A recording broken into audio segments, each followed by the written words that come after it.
Hello everyone. In today's episode, we see how the modern American state of California got its name, or one of the theories of how the state got its name, and in my opinion, the most badass theory. The theory being a mythical pagan queen named Calafia inspired Cortés and his men to name the land they encountered California, which we see today in the modern states of California, in the United States, and in Baja California, in Mexico. To see how this played out, we need to go to the 1520s. The years Cortés picked up where Columbus and other explorers left off. Cortés sought to find the still elusive route to the Indies. Although he had captured the great Aztec capital a few months earlier, Cortés was determined to become an even greater and more glorious conqueror. Being simply the best was not good enough. He outdid the Greeks and Romans, and now he was competing against himself, plus ultra. He pressed on to find the elusive route to Asia. In one of his reports to the Emperor Charles V in 1524, around 3 years after he took the Aztec capital, Cortés said that one of his lieutenants returned from the west with the story of an island of gold and pearls that was supposedly inhabited by Amazons who killed their male children. In 1530, the conquistador Nuevo de Guzman told a similar story, suggesting that he would find the Amazons. Key influences from mythical, legendary, classical history and the medieval eras informed the Spanish worldview and helped them to try to envision what was in these new lands they had yet to explore. For the Spanish, the unknown world was a strange, magical, and mythical place. As we have seen in a previous episode, the New World was one filled with precious spices and metals. But it was also filled with all sorts of wild and fantastical beasts. The unfamiliar world which lay outside of Europe was a bizarre reflection of what was familiar to medieval Europeans and their neighbors. The idea of a nation of warrior women went all the way back to classical mythology, specifically of the Greeks. There are several times where Amazons are mentioned. One tradition contends that Amazons lived at the boundaries of the Greek world, in ancient Libya, on a large island in the center of Lake Triton. The women here devoted themselves to the arts of war. Under the leadership of the warrior queen Myrina, Myrina set out to carve a great empire for herself and her people. She encountered Atlantis and conquered its peoples. She even fought another fierce fighting force made up of women, or half-women, the Gorgons.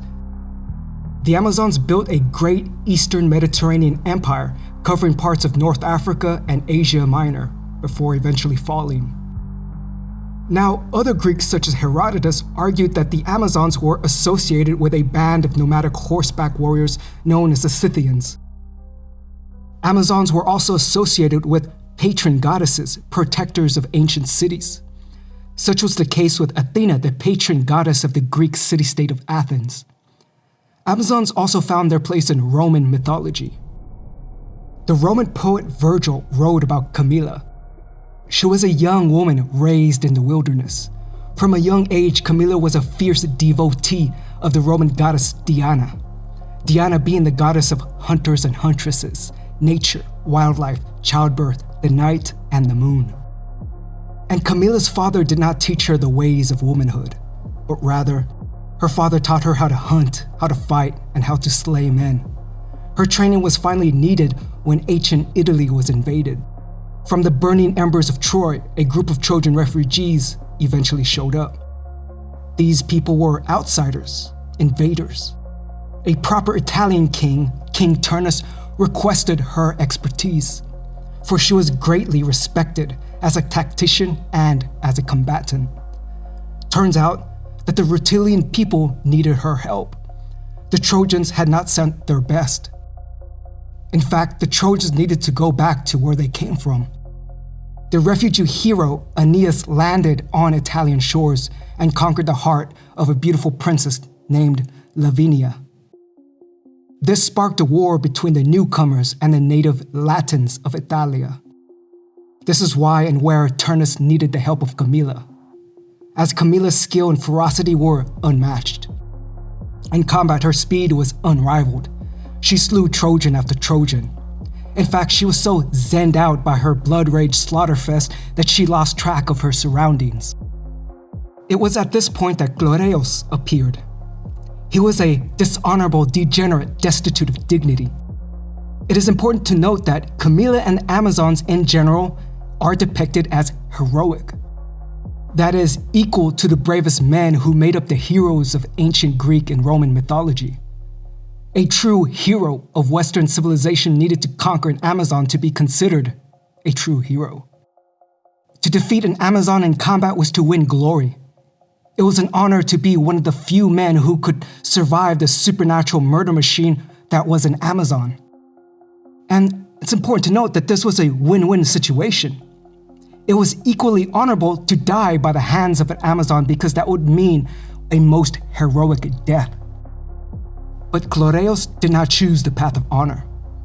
From a safe distance, the coward Cortés threw a spear which landed a killing blow. But his lack of testicular fortitude would end up benefiting the refugees and the greater whole of Western civilization, helping the Trojans to emerge victorious and spawn the Roman Empire.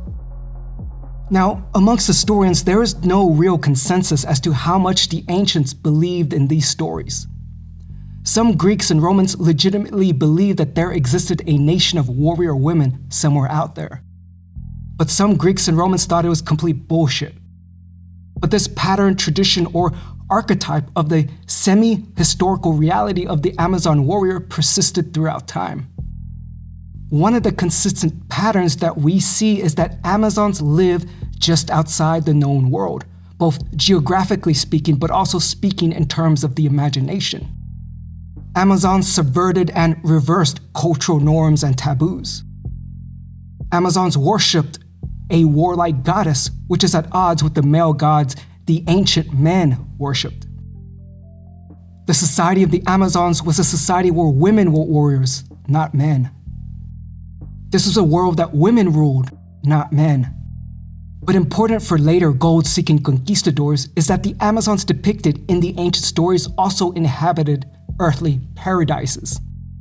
That is, lands of plenty, and also lands of immeasurable wealth. If you could just find out where the Amazons live, you could rob and pillage them. Such stories of women-only worlds persisted well into the Middle Ages.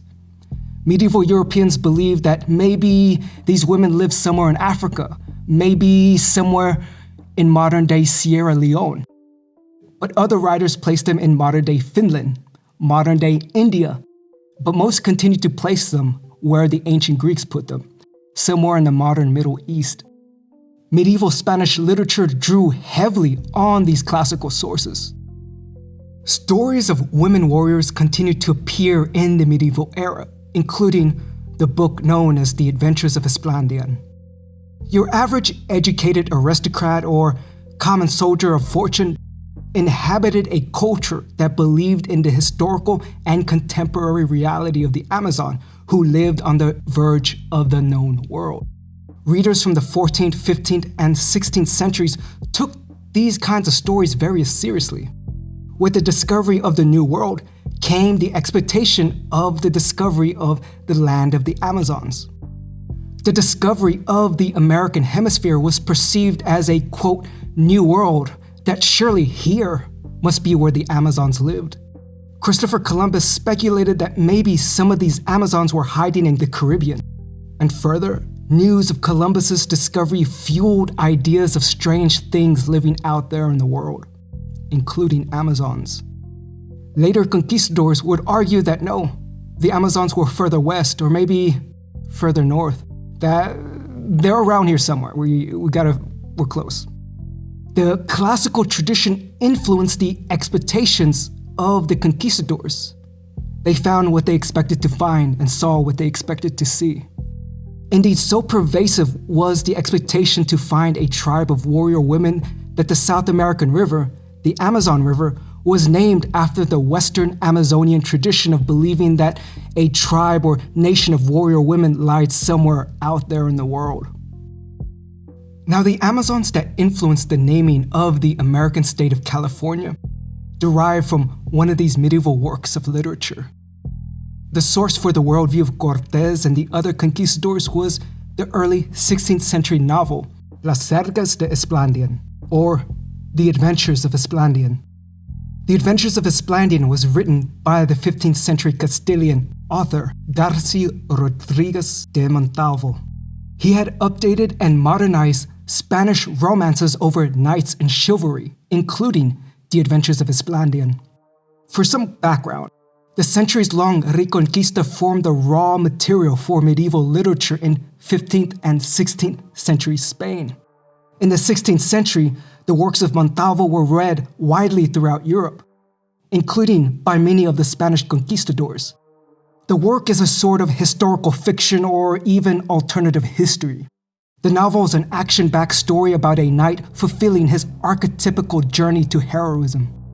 He does typically knightly stuff, such as upholding a code of chivalry, defeating evil knights, and saving damsels in distress. But Esplandian is different from other legends because of its more religious character. Esplandian is a pious knight who takes it as his duty to defend the Roman Catholic faith. Esplandian began his knightly journey by slaying the symbolic manifestation of Satan, a giant fire-breathing serpent. In The Adventures of Esplandian, these lines between medieval cosmology and pseudo-history are blurred. But it is still very much a work of mythology and fiction. Within this work of literature are powerful magicians, sorcerers, magical swords, and even giants. The mythological witch of Iberian culture, Urganda la Desconocida, even appears in this work. Urganda gives Esplandian a magical ship, and the ship is named La Justa de la Gran Serpiente, or the Caravel of the Great Serpent, for being inexplicably built in the shape of a giant plumed serpent. The hero of the story, Esplandian, at one point leads a universal army of Christians to defend the city that Constantine the Great founded, Constantinople, a city often called the Second Rome throughout the centuries. Now, amongst the pagan, non-Christian forces besieging Constantinople were the Californianas. These were the inhabitants of California, a land supposedly located in the Indies. And within the work, mythical California was a land populated only by black women. They were clad in gold, for gold was the only metal known to the island. They dwelt in caves carved into cliffs. They also commanded a fleet of ships that they used to sack, pillage, and plunder other peoples. The island of California was the only place in the world known to have wild griffins. The Californianas captured them at a young age and raised them well into adulthood. And these griffins were the guardians of California, for any man who turned up on California's shores were immediately eaten. The griffins were also known to grab men, ascend to the heavens, and drop them to their deaths below, watching their victims writhe in horror as they fell such great depths back to earth. And the Californians were led by Queen Calafia.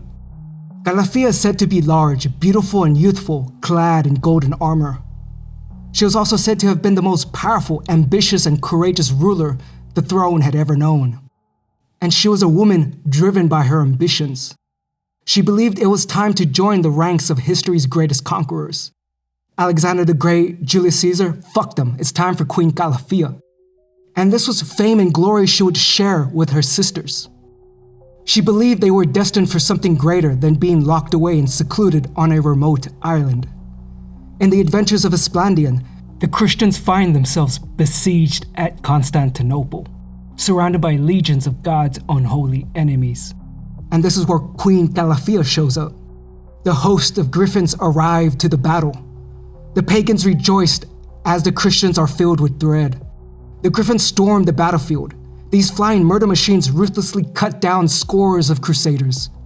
In a boasting manner, she issued an order for the sultans to bring the ladders, because, quote, the city had been captured, unquote. At the cusp of victory, the griffins noticed that the pagans who Queen Calafia fought for were men. And the griffins began to turn on Queen Calafia's allies. The few remaining Christian crusaders smiled at the sight of Islamic knights being torn to shreds. Horrified, Queen Calafia ordered the griffins to be locked up, but the damage had already been done.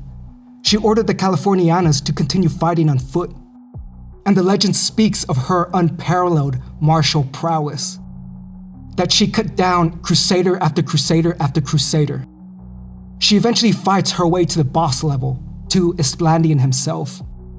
Meeting the pious paladin, Queen Calafia challenges Esplandian to personal combat.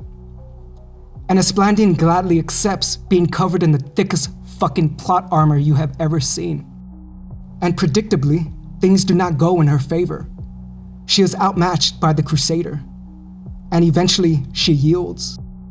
Typical of the genre, she falls in love with her Christian heroes and converts to Christianity.